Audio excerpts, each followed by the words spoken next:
Gabigol e Rogério Ceni parecem não se entender. No vídeo de hoje do canal do Nicola vou dar detalhes sobre a última confusão entre o técnico e o atacante do Flamengo. Tem novidade também sobre um atleta que está deixando o rubro-negro por empréstimo com opção de venda. Tem notícias também sobre atacantes do Palmeiras, quais as chances de Gabriel Veron e Wesley participarem do Mundial de Clubes. Vou te atualizar também sobre Thiago Galhardo, que está deixando o Internacional por empréstimo. Vai jogar no futebol saudita. Para completar ainda, Fluminense atrás do seu treinador. Será que já dá para cravar que Roger Machado fechou com o tricolor das Laranjeiras? E por último, mas não menos importante, os times brasileiros que forem disputar a pré-Libertadores terão pela frente São Lourenço, Del Valle ou times chilenos Pedreira à Vista.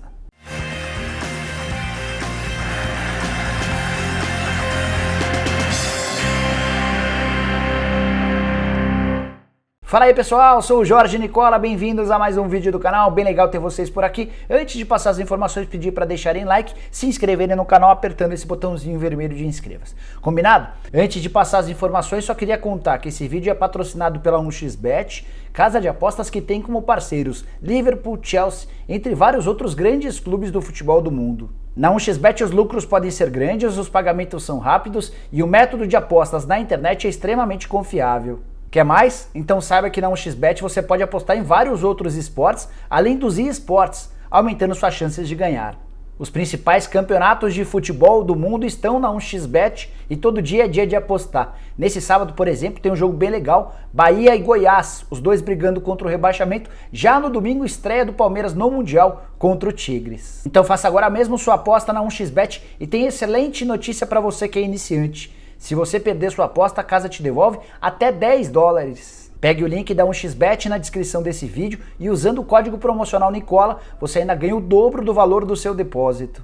Então é isso, bora lá apostar e ótima diversão para você com a 1xBet.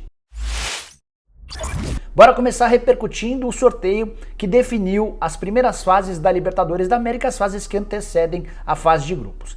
E essas informações a partir de agora são importantíssimas para os últimos classificados entre os brasileiros para a Libertadores da América. A tendência é que a gente tenha no brasileiro G8, ou seja, os 8 primeiros classificados garantindo vaga na Libertadores da América, o 7º e o 8º devem entrar nessa realidade que eu vou contar a partir de agora. Eles entram na pré-Libertadores, na segunda fase da pré-Libertadores, que tem 3 etapas. E somente aqueles que passarem pelas 3 etapas conseguem o direito de participar da fase de grupos. Então, queria contar para vocês como é que vai funcionar para os brasileiros a segunda e a terceira etapas antes da fase de grupos. A segunda etapa, graças ao sorteio, reserva confrontos bem acessíveis, para não dizer confrontos tranquilos. Um dos times brasileiros que for para a pré-Libertadores vai enfrentar um time chamado Ayacucho, do Peru. Confesso que conheço nada a respeito desse time, não vou enganar vocês dizendo que já sei bastante a respeito desse time, nunca havia ouvido falar. Já o outro brasileiro vai ter pela frente o Deportivo Lara, da Venezuela. Ou seja, a chance de classificação para a próxima fase é enorme, mas ainda vai restar a terceira fase que antecede a fase de grupos, e aí sim pedreira danada. O time que passar pelo Ayacucho, imaginamos que o brasileiro passe, vai ter pela frente ou um time chileno ainda não definido ou o Independiente Del Valle, que deu enorme trabalho para brasileiros nos últimos tempos, mesmo depois da saída do Miguel Ángel Ramírez, dá para imaginar esse time equatoriano dando trabalho. Já o brasileiro, que eventualmente passar pelo Deportivo Lara, vai ter na terceira fase o vencedor de um confronto entre um time chileno ainda não definido ou o São Lourenço, da Argentina, time de tradicional, time de camisa pesada, ou seja, a sugestão, a dica é evite ir para a pré-Libertadores para não correr o risco de sofrer lá na frente uma eliminação. Bora falar agora sobre o Fluminense. Cheguei a contar para você nessa quinta-feira que o Fábio Carille foi oferecido ao Fluminense, mas o Flu deixou bem claro a essa pessoa que fez a sugestão de que já tem conversas avançadas com o treinador. E nessa sexta-feira a imprensa do Rio de Janeiro cravou que o nome escolhido é o de Roger Machado. Tem muita gente inclusive afirmando que o Roger está a detalhes de ser confirmado como novo treinador do Fluminense. Até chequei com a assessoria do Roger, a assessoria disse que houve só um primeiro contato e que a imprensa está se precipitando. De qualquer forma, falei com uma outra pessoa do Fluminense, uma pessoa que compõe a diretoria, ela disse que de fato faltam pequenos detalhes para que o Roger Machado seja oficializado. Seria uma boa contratação na minha avaliação o Roger, que não fez bons trabalhos recentes, mas tem um currículo bastante vitorioso, o cara já experimentado, com passagens por times grandes e que pegaria o Fluminense na Libertadores da América numa condição bem melhor do que em outros anos. O Flu talvez seja a grande surpresa do Campeonato Brasileiro, é nesse momento o 5º colocado, só 2 pontos atrás do São Paulo. É bem verdade que o São Paulo tem um jogo a menos, mas a julgar pelo momento do São Paulo, não vou ficar nem um pouco surpreso se o Fluminense ultrapassar o São Paulo e garantir inclusive uma vaga direta na Libertadores da América, jogando o São Paulo para pré-Libertadores, de quem eu dizia agora há pouco. Fernando Diniz é outro nome que é especulado nas Laranjeiras, mas nesse momento parece aparecer atrás do Fernando Diniz.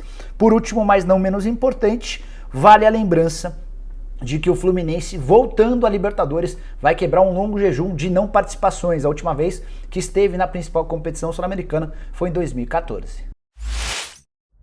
Notícia importante que envolve o Internacional, notícia ruim. Thiago Galhardo está de saída do Colorado. O Internacional já aceitou uma proposta do Al Hilal, da Arábia Saudita, de empréstimo por apenas até metade do ano. E apesar de um período tão pequeno, o Inter vai ter direito a 2 milhões de dólares, que equivale a mais ou menos 10 milhões e 700 mil reais. O pacote vai ser ainda maior, porque o Inter também economiza durante esse período o salário do Galhardo, que ganha 400 mil reais por mês, multiplicando esse salário pelos meses do primeiro semestre, a economia de mais 2 milhões e meio de reais, mas, porém, contudo e todavia, deixa de ter o centroavante, que foi o maior artilheiro do Inter durante toda a competição, um dos grandes responsáveis por colocar o Internacional em condições de brigar pelo título. O que falta para o martelo ser batido? O Galhardo ainda precisa se acertar com o Al Hilal e isso precisa acontecer de forma rápida, porque a janela de transferências na Arábia Saudita se encerra no próximo dia 7, ou seja, se não acontecer entre essa sexta-feira, o sábado e o domingo, não vai haver negócio e o Thiago Galhardo será mantido. Para completar, queria te contar que o Guerreiro voltando, logo logo ele reaparece, voltando de uma contusão, o bom momento do Yuri Alberto e a relação boa dentro de campo do Abel fazem com que o Internacional imagine não sofrer tanto com essa eventual saída do Galhardo. O Galhardo, que tem 51 partidas e 22 gols com a camisa do Colorado na atual temporada 2020-2021, foi contratado depois de jogar no Ceará. Tem muito torcedor palmeirense me perguntando sobre as situações de Gabriel Veron e Wesley, 2 atacantes revelados na base, que ainda não têm confirmadas as participações no Mundial. O Palmeiras já estreia no Mundial nesse domingo, às 3 da tarde, contra o Tigres do México. Precisa passar pelo Tigres para provavelmente enfrentar o Bayern de Munique na grande decisão. Não acho que o Al-Ahly do Egito vai ter capacidade para eliminar o poderoso time alemão. Mas falando a respeito do Palmeiras que embarcou com 28 jogadores para o Mundial, desses 28 só 23 foram inscritos e o Palmeiras precisa até esse sábado avisar a FIFA quais serão esses 23, se ele vai confirmar a primeira relação ou se vai fazer alguma troca em relação aos suplentes. As grandes dúvidas do atual momento são Gabriel Veron e Wesley, que se recuperam de contusões. Wesley numa contusão mais antiga, o Gabriel Veron uma lesão muscular que o afastou dos campos nos últimos tempos. Antes de gravar o vídeo, conversei com uma pessoa do Palmeiras que está no Catar acompanhando a delegação e ela me contou que tanto Wesley quanto o Gabriel Veron nesse momento estão treinando na fase de transição. Transição é aquela fase entre o departamento médico e a preparação física em que os atletas estão liberados e ficam sob supervisão do preparador físico. Nenhum deles tem treinado com bastante frequência com bola. A frase que foi usada foi a seguinte: eles estão treinando na transição, pegaram um pouco na bola até agora. Só para lembrar que o Veron aparece na lista de 23 enquanto o Wesley está na lista de suplentes. Uma relação de outros 5 jogadores. Essa relação de suplentes tem também o Breno Lopes, embora o Breno não possa ser aproveitado porque foi inscrito pelo Palmeiras depois de um período estipulado pela FIFA. Bora fechar o vídeo falando sobre o Flamengo e mais um ruído entre Gabigol e Rogério Ceni. Eles têm se estranhado já há bastante tempo. Teve uma vez em que o Ceni deixou o Gabigol no banco de reservas e o Gabigol foi pro banco com uma camisa de treino, nem com a camisa do Flamengo. Teve episódio do Copinha, enfim, foram várias pequenas rusgas. No penúltimo jogo do Flamengo, enquanto o Gabigol estava em campo, o Rogério Ceni dava instruções e o Gabigol foi flagrado pelos microfones do campo, falando algo como: Rogério, deixa a gente jogar, para de falar, porque o Rogério estava dando muita instrução.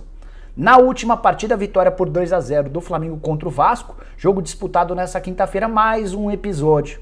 O Gabigol, só para não perder o costume, foi mais uma vez substituído. Em nenhuma das partidas do Flamengo, sob o comando do Rogério Ceni, o Gabigol esteve em campo durante todo o jogo. Ele sempre é substituído pelo Ceni. E dessa vez, o Gabigol não fez questão de esconder que estava insatisfeito. Saiu com uma cara brava, foi para o banco de reservas e enquanto sentava no banco de reservas, os microfones da Globo flagraram uma conversa do Ceni com o Gabigol. Ceni disse o seguinte: para com isso, Gabriel, está ficando chato isso, já é criancice, da forma como o Gabigol estava se comportando por ser substituído.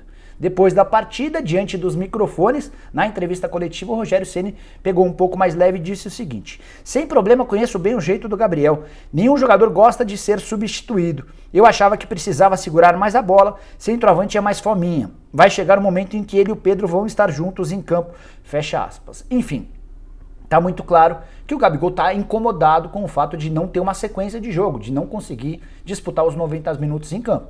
Tá muito claro também que o Rogério Ceni não tá preocupado se o Gabigol vai ficar ou não irritado. O grande problema é que não temos mais torcida nos estádios por conta da pandemia do Covid e a gente é capaz de escutar absolutamente tudo, coisas que certamente com 50, 60 mil pessoas passariam despercebidas, nesse exato momento são captadas, são discutidas. Então seria legal que o Gabigol e o Rogério Ceni percebessem isso e tentassem dar uma minimizada a cada um dos lados, em nome e pelo bem do Flamengo.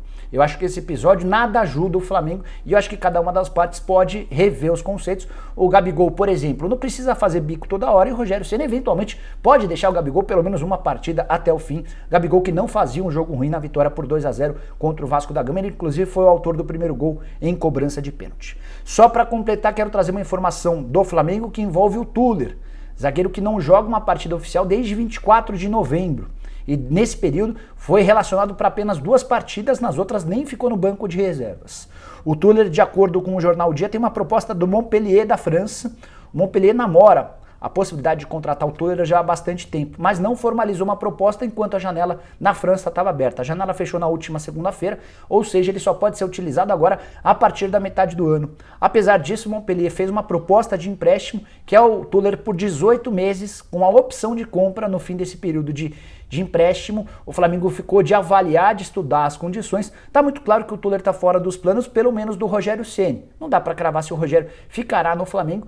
Não sei se vale a pena emprestar o Tuller agora para que ele só vá na metade do ano. Talvez, eventualmente, o Flamengo possa até encontrar negócios mais interessantes. E só para completar sobre zaga, o Bruno Viana, zagueiro revelado no Cruzeiro, que nesse momento pertence ao Braga, jogador que é pretendido pelo Flamengo desde a época do Jorge Jesus, está muito perto de virar reforço rubro-negro, empréstimo de uma temporada com opção de compra no valor de 7,5 milhões de euros. Bom, pessoal, eram essas as informações que eu queria dividir com vocês no vídeo de hoje do canal do Nicola. Espero que vocês tenham curtido o vídeo e deixem like por aqui. Quem ainda não se inscreveu no canal, aperta esse botãozinho vermelho de inscreva-se. Volto assim que surgirem mais notícias interessantes, combinado? Tchau, tchau!